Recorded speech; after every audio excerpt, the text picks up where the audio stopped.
everyone. Today I'm going to teach you one of the most important grammar structure.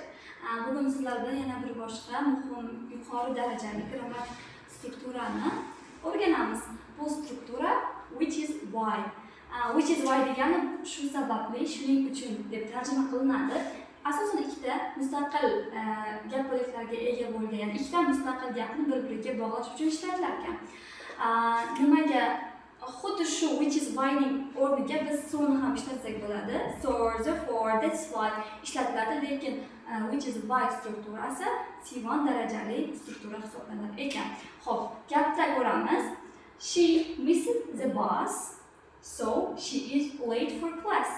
U avtobusni o'tkazib yubordi, shuning uchun u sinfga kech qoldi. Biz endi so'ni o'rniga which is why deb bemalol ishlatsak bo'lar ekan. Which is why. Shu sababli, shuning uchun deb tarjima qilinadi. Which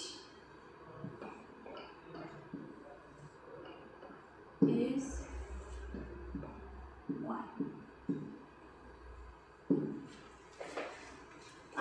Bu struktura, this structure is used when we are going to say the cause and effect.